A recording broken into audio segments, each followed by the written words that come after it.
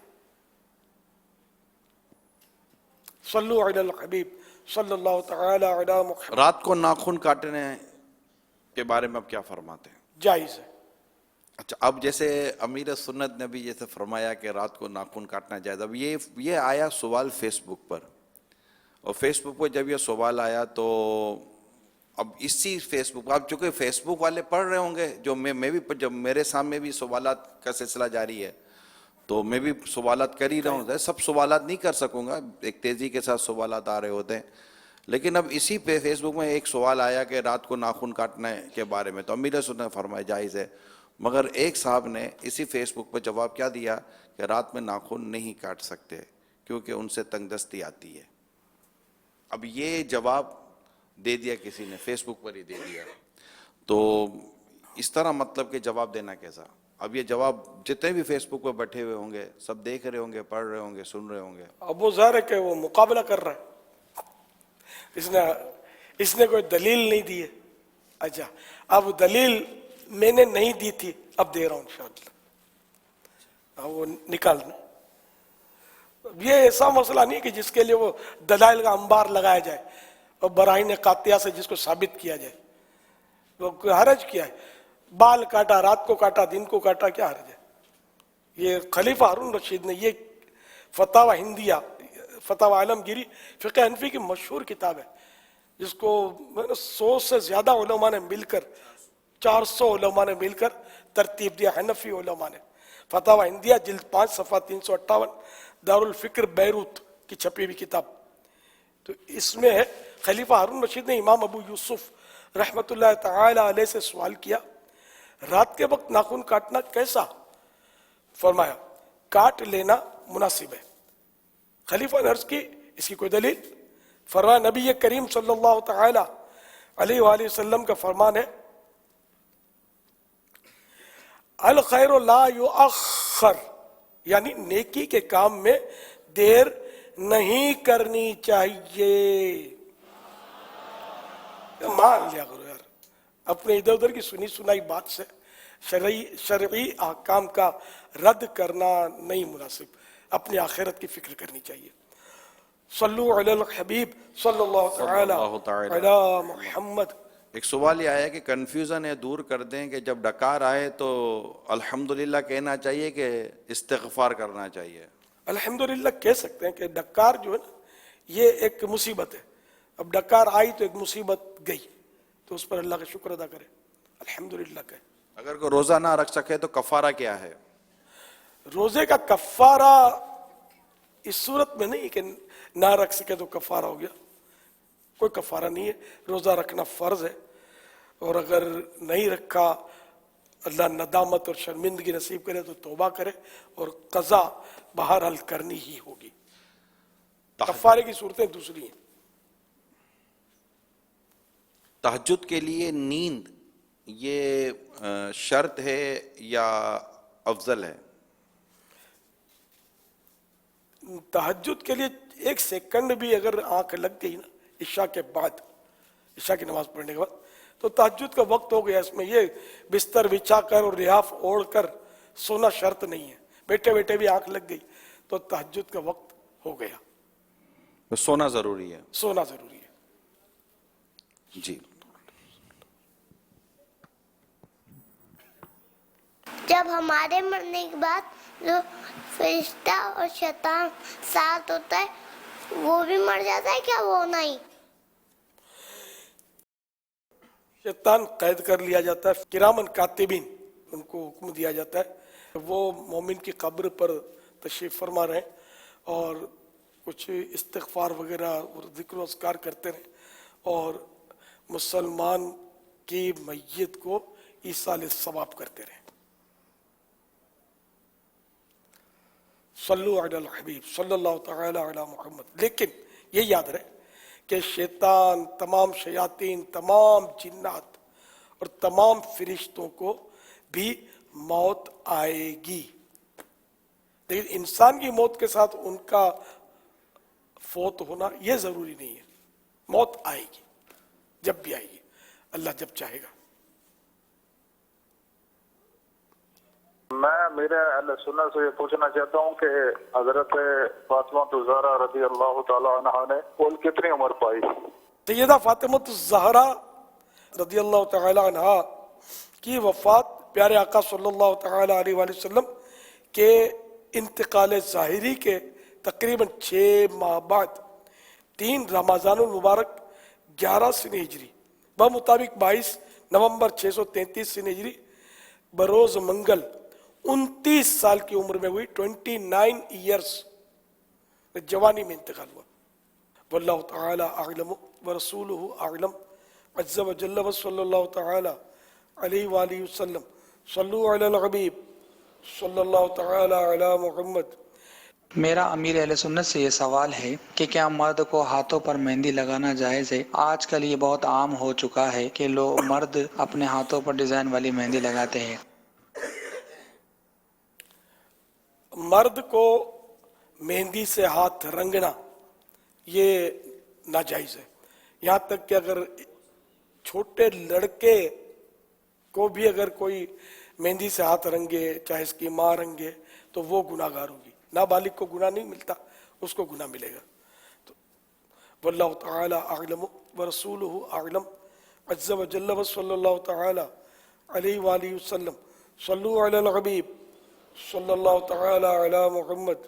ابھی تہجد کا ایک سوال آپ سے کیا، کہہ رہے ہیں کہ یہ محمد اعظم علی ہیں کہ عشاء پڑھے بغیر سو گئے، اب اٹھے تو عشاء پڑھ کر دوبارہ سونا ہوگا تہجد کے لیے. انہیں عشاء پڑھے بغیر سو گئے، ہاں تو تہجد کا وقت تو نہ ہوا، بلکہ عشاء سے پہلے سونا بھی منع ہے. جماعت کا پورا خطرہ ہوتا ہے اس میں.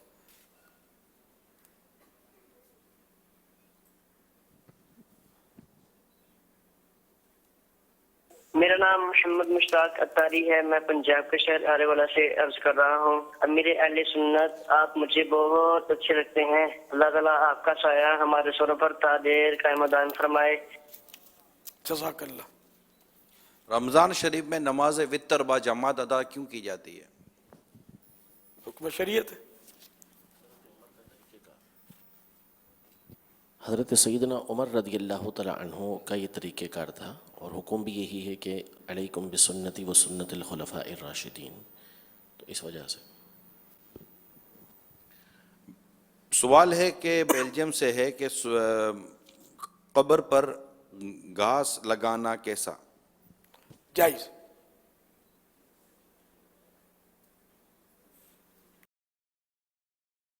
میرا نام شکیل احمد ہے اور کراچی سے بات کر رہا ہوں، دہلی کالونی سے. میرا سوال یہ ہے، تراویح کے اندر 20 رکعتیں ہوتی ہیں. شروع میں اگر یہ نیت کر لیں، میں نیت کرتا ہوں 20 رکعت نماز تراویح کی 2 رکعت کر کے، اور اس کے بعد جب جماعت کھڑی ہوتی ہے 2 رکعت کر کے، تو ہر 2 رکعت سے پہلے نیت نہ کریں اور ڈائریکٹ جب اللہ اکبر کر دیں. اس میں کوئی مذائقہ تو نہیں، یا الگ الگ ہی 2 رکعت کی نیت کرنی پڑے گی؟ برائے مہربانی میری اصلاح کیجیے. بہار شریعت حصہ چوتھا جلد اول 689 689 پیج، مسئلہ نمبر 7. احتیاط یہ ہے کہ جب 2 رکعت پر سلام پھیرے تو ہر 2 رکعت پر الگ الگ نیت کرے، اور اگر ایک ساتھ 20 رکعت کی نیت کر لی تب بھی جائز ہے. امیر علیہ سنت کی بارگاہ میں عرض ہے کہ کیا جناتوں کا قد انسانوں سے 10 گنا بڑا ہوتا ہے؟ دیکھا کس نے؟ یہ پیمائش کرے اس کی